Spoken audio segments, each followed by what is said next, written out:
With your hands full of guns and a warrant for the devil's arrest in your pocket, Shotgun Cop Man sends you on a non-stop blitz of new ideas.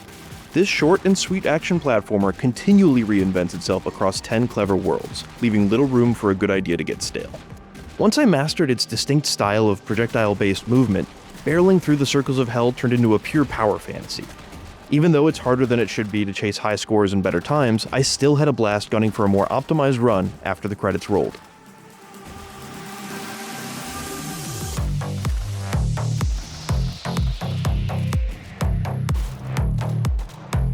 Shotgun Cop Man's goofy vibes, flashy acrobatics, and time attack setup transported me back to my middle school days. Afternoons spent bypassing the browser security settings in the computer lab to sneak in runs of flash games like Fancy Pants Adventures or Electric Man 2. Granted, this would blow many of those study hall time killers out of the water, but I could still easily see myself racing to the end of its first world with a friend while we're supposed to be doing a research paper or something. It shares the same tight scope and pared back tone, but here, those mask a surprisingly deep platformer. This isn't just a standard run-and-gun shoot-'em-up. Instead, the recoil from your shotgun serves as the driving force behind most of the movement. Need to take out some demons to your right? Well, you better make sure the coast is clear to your left when you pull the trigger. This challenging but ultimately rewarding system of ballistic blowback fills in for genre standards like jumping or dashing midair. Meanwhile, firing your sidearms can allow you to do stuff like make more precise hops with a satisfyingly snappy but weak pistol or hover midair with a powerful Gatling gun.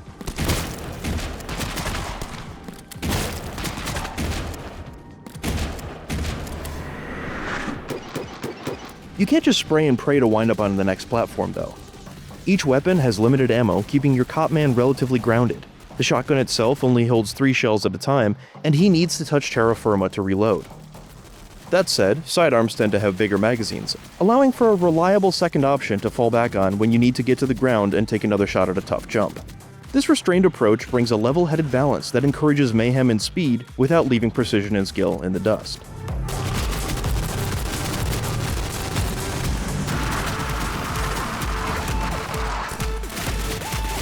To make matters more difficult, you also have to contend with the armies of hell as he chases down their leader. Aside from a few combat-focused levels that blend each circle of hell's unique mechanics into an arena-style showdown, as well as the requisite boss that shows up at the end of each world, Shotgun Cop Man is all about movement. Because of that, enemies play second fiddle here, being treated as platforming obstacles masterfully woven into each level. They act like the bright red explosive barrels of a 3D shooter, providing the satisfaction of popping them while offering direction on where and when to shoot. It bets big on its platforming acumen rather than falling in line with other action platformer successes like Katana Zero, and that pays off in spades. Still, this unique movement takes quite some time to get used to, especially if you're playing with a controller. Pointing in 2 different directions like a twin-stick shooter, left for walking, right for aiming, makes for an unnatural platformer control scheme. Wrapping my head around it felt like being asked to rub my belly and pat my head at the same time. Unfortunately, there's really no better way to make this specific type of movement work when using joysticks, though it is much more comfortable to use a keyboard and mouse. Thankfully, Shotgun Cop Man's accessibility features allow you to skip certain inputs, like making it so you pick up new sidearms automatically, a tweak that makes things much more comfortable. I was halfway through the roughly 5-hour campaign by the time I felt like I'd fully climbed its relatively steep learning curve mastering this propulsion-based blend of combat and movement. Normally, this initial struggle would be a knock against it, but Shotgun Cop Man constantly introduces and innovates on new ideas while rewarding your growing mastery of them. It also sets up systems that successfully encourage me to obsessively replay levels in an attempt to shave nanoseconds off my time.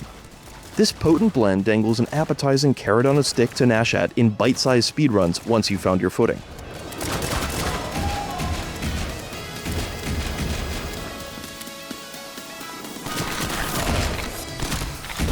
When he inevitably takes a hit, Shotgun Cop Man's heart comically pops out of his body. Running into it will pick it up and restore health, but he'll die in one hit without it, resulting in this very goofy death scene. This minimal, self-aware sense of humor sets the tone overall. There's not much of a premise to explain here though. You're a cop with a shotgun trying to arrest the devil. Naturally, Old Scratch doesn't play ball. Each time our hero catches up to him, Satan tells the boy in blue this. And you continue on your chase once more. It's thin, but it works, and just amusing enough to keep things moving. Unfortunately, that sense of humor eventually becomes Shotgun Copman's Waterloo. Each time it zooms in on his face as he points out the obvious, it takes far too long to get back into the action. It requires as many as 3 button presses to respawn, and even longer to restart a level entirely. I know how silly this sounds in the face of everything it gets right, but in a game where you'll be dying and trying again quite a bit, these add up to completely hamper any sense of momentum. That's especially glaring when every level grades your performance on whether or not you killed every enemy, beat the par time, took any damage, or did all 3 of those in the same run. In what feels like a big oversight, there's no quick restart button when you die, so to chase that perfect run, you need to resume the level after that death, pause, and then hit the retry option from there. When most levels took me less than a minute to complete, and you're striving to be literal milliseconds faster, these otherwise small bumps in the road become an outsized and unnecessary annoyance. That said, for a game that only took me about 5 hours to see from end to end, Shotgun Copman crams a staggeringly impressive range of innovations and spins on its seemingly simple run-and-shoot formula. It ricochets from idea to idea, never allowing a mechanic to get old. In fact, there are quite a few that I wish got more time to shine. That includes reactive floors, which alternate between safe and deadly each time they're shot, and clever box-moving puzzles that put your understanding of each weapon's power to the test. Most of these mechanics get their chance to shine before being woven into new mechanics later on, but there's also an impressive level creator, exclusive to the PC version, that lets you toy with some of these ideas yourself if you feel like your favorite didn't get its time in the sun. I'm not much of a level designer myself, but the Creation Suite provides a robust toy chest for dedicated designers to mess around with. It doesn't just feature tools that enable you to recreate or expand upon any clever idea found in the campaign, it even includes wholly unique mechanics like extra enemy and NPC types. I didn't get to try any user-created levels during the pre-release period, but the options here are impressive enough that I'm really excited to see what people think up once it's out in the wild.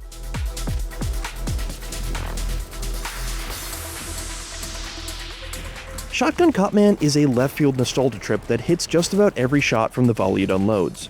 From its engaging, refined movement, to its distinct level design ideas, to its compelling time trials.